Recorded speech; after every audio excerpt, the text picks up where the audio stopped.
beeksisa adda addaa kan bilbila keenya irratti dhufuudhaan akka dafnee nuti ittiin fayyadamneef sakandii faala nu rakkisu akkasuma bilbila kan hawwisu bilbila gartee kan biizii godhu namoota hedduutu na gaafachaa turtan arra isa kana irratti mee furmaata jedhee waan yaadu qabadhee isiniif dhufeetiin jira. Chaanaalli kun ammoo chaanaala haaraa Abduu HD2 kan jedhu kana subscribe godhaa, shares godhaa, like illee godhaa, waan isiniif fakkaatellee komantii jala kaa'aa, gaafii yoo qabaatanis komantii jalatti barreessaa. Akkasuma ammoo maqaa kiyyaan kan baname kan feekiidha ofirraa eegaatii kiyya qofa kan isin subscribe godhuu qabdan. Kan maqaa kanaan baname namoota hedduutu karaa keessaatiin chaanaalli kee kan sirrii kami ka jedhu screenshot namoota hedduutu natti ergitanii kan loogoo kiyya qabu qofa maybe video kanallee fuudhanii achirrallee kaa'uu danda'an. Ka linkii isaanii YouTube kiyya guddaa jala isiniif kaa'uu fi akkasuma Facebook irrallee isiniif kaa'uu laaltaniiti subscribe gootanii jechuudha. Tole jalqaba irratti beeksisa maal faadhatu namatti fida. Karaa sadiin sitti dhufuu danda'a beeksisni. Tokkoffaa application nuti itti fayyadamnu kanarraan application isa kamii jedhu keessatti isin agarsiisa. Lammaffaa browser nuti itti fayyadamnu browser kamirraan ka jedhu isin agarsiisa. Sadaffaa ammoo bilbilli yoo rakkoo godhate fayyadabarra. Ka jalqabarraa kan lameen jenne kunniin bilbila fayyaa qabu irratti jechuudha kan inni dhufuu danda'u. Ka sadaffaa kun ammoo bilbila fayyadaba bilbilarraa hin dhufuu danda'a jechuudha. Tole hayya ka jalqabaa kan application irraan nutti dhufu kun akkamittidha. Hedduu namaa isa kana kan inni rakkisaatiin jiru jechuudha. Osumaati fayyadamaa jirtu fakkeenyaaf Facebook osoo fayyadamaa TikTok akkuma barbaade YouTube illee haa ta'u kan video gadi tuwin beeksisa achirratti dhufu ka seera qabeessaa kana osoo hin ta'in osumaati fayyadamaa jirtu bilbiluma kee kanarra dhufee sekondii 30 sekondii 15 20 lakkaa'uudhaan kan si rakkisu suni application irraan kan si dhufu. Applicationonni beeksisa akkasii qabataniitiin dhufan applicationota feekiidha. Karaa lamaani tokko applicationumati faayidaa biraatiif gabbuufatte kan akkasitti fidu jira. Kan lammataa ammoo application kanaati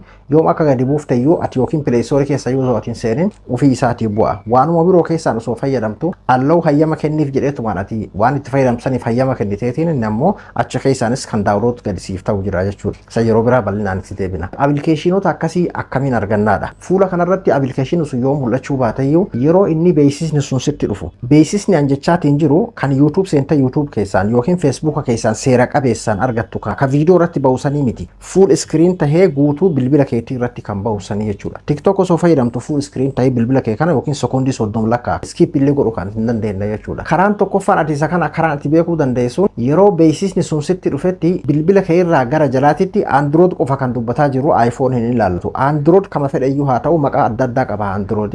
Kama fedheyyuu haa ta'u gara bitaatiin haa jiru gara mirgaatiin haa jiraatu. Jalarra kan jiru sadeen kanatu jira jechuudha. Sadeen kanarraa recent home irratti tuuta. Recent home jechuun isii tana jechuudha. Kan gara bitaatiin haa jiraattu gara mirgaatiin haa jiraattu. Kan mallattoo kan qabu Samsung irratti mallattoo kana qabaachuu danda'a. Android adda addaa irratti maqaalee adda addaa qabu irratti mallattoo kana qabaachuu danda'a. Mallattoo lameen kana alan bahu jechuudha. Fedhu jidduu haa jiraatu, fedhu duuba haa jiraatu, isa kanarratti gadi tuuta. Yeroo isarratti tuutu isa kan hojiitti jiru waan ta'eef fuula durarratti jalqaba irratti kan siif bahu isaa jechuudha. Isa san mataa gubbarratti application sun kam akka ta'e maqaa isaa laalta. Yoo maqaan jiraachuu baateyyuu gubbarratti mallattoo application sanii ni argita jechuudha. Application sun kam akka ta'e siif mul'isa. Akkuma amma fakkeenyaaf Facebook, WhatsApp jedhee akkanatti loogoo isaanii waliin maqaa waliin siif mul'isu kanatti application san siif mul'isa. Asirratti wanti hubachuu qabdu application kun as keessa barbaaddutti argitu beekika. Application kana eega maqaa isaa qabattee booda gara bakka application itti kuufamuutti deemta. Setting keessa seenteeti appii keessa seentee appii kana keessa barbaadda. Gubbaraan jiru as keessa ammoo garuu ni argattaa jechuudha. As keessa barbaaddee uninstall goota. Wanni jechaa jiru tun si harkaa waliin dhahinka. Wanni barbaadaa jiru amma application feekii beeksisa adda addaa qabatee bilbila keenya irratti bahaa jiru san barbaadaa jirra. Yeroo sanitti odoo inni beeksisa hin dhaabin odoo inni asirra beeksisa si garsiisaa jiru daftee ati duuba maal goota recent batanii tana tuuta jechuudha. Recent batanii tana yeroo tuutetti maal argatta? Fakkeenyaaf bakka imo kanatti isatu bahaa jechuudha. Akka barsi harkaa waliin dhoowine namoota garii bar akka harkaa waliin dhoowinneef jira. Amma akkuma isii tana dhaheen akkanatti isii tana tuqeeni jalqaba application isii beeksisa asirra bahaa jirtu santu bakka WhatsApp kana fuula kanarra mul'ata jechuudha. Amma WhatsApp yoon fakkeenyaaf asirratti mul'ateef yeroo hanga tuqu mul'ateef maal inni kan dhumarratti ani itti fayyadame isa hojii kana bilbila kanarratti screen kanatti jalqaba irratti hojii kan hojjetaa jiru isa waan ta'eef jechuudha. Beeksisni osoo hin dhaabbanne daftee gattuuxa yeroo hundaami kan inni siif fidu yeroo beeksisni asirra bahaa jiru san akkuma ati kana gattuuxeen akkasitti san siif fidaa jechuudha.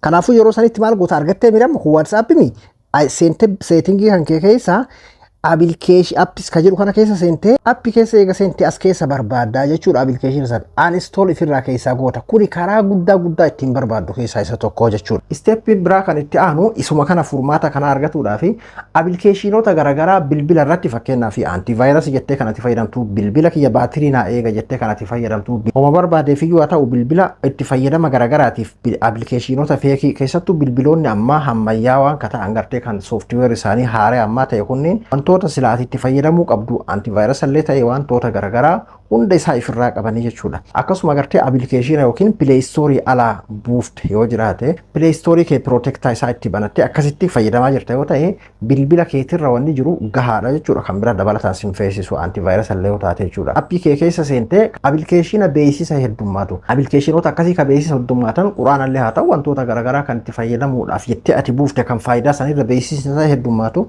uninstall keessaa godhuudha jechuudha. Beeksisni lammataa ammoo mataa kana gubbarratti hedduminaan gadi sii dhufa. viidiyoolee baalagee kan fakkaatan faa gubbarraan gadi sii dhufa jechuudha. inni kun ammoo karaa biroozeraatiin sii dhufa. biroozerri bilbila waliin dhufu lameen kanaalee yoo fayyadamuu baattan irra bareedaadha. Google Chrome fi internet ka jedhu kana garuu haa ta'uti weebsaayitiileen adda addaa nuti gartee faayidaa adda addaatii fi achi keessa seenuun keenya hin oolamu. seenuma qabnallee waan adda addaa achirraa fayyadamna waan ta'eef jechuudha. garuu ammoo beeksisoota adda addaa kan weebsaayitii nutti gadi dhiisutu jira jechuudha. haga sadarkaa vaayirasii illee ta'ee bilbila keenya gartee balleessuutti illee kan tarkaanfatu jira. akkasuma beeksisootuma akkanumatti ammoo biizii nu godhutu jira jechuudha. Inumayyuu namoonni tokko beeksisa mataa gubbarraan itti dhufu kanarraa jechuudha. haga qaanfatanii viidiyoolee baalagee tokko faa gubbarra jira. nama guddaa biratti haga qaanfatan akka gahanii jechuudha. isa kanas itti fayyadama irratti namoonni hedduun ifirraa eeguu hin dandeessan. karaa lamaan kan isin ifirraa balleessuu ittiin dandeessan. karaan jalqabaa Google Chrome jechuun isa kana, internet jechuun isa kana. Google Chrome hedduminaan kan namni hedduun fayyadamu. isinis ka fayyadamuu qabdan bal'inaan kana biroozaroota keessaa jechuudha. biroozara keessaa isa kana irratti hin tuyina. tuttuqaa mataa gubbaa kana irratti tuyina. seetingii kana irratti tuyina. jala kanarratti xiqqashoo akkana ol harkifna. saayit seetingii irratti tuyina. interest fe'aa ta'e irratti yeroo takka gadi tuyineetiin isa kana ifirraa cufna jechuudha. yoo akkanatti itti banaa jiraate ifirraa cuftaa jechuudha. ammallee asumaan osoo of duuban deebiin xiqqashoo irra ol harkifneetiin daataa istooreet ta'etu jira. isii tanarratti ni tuyina.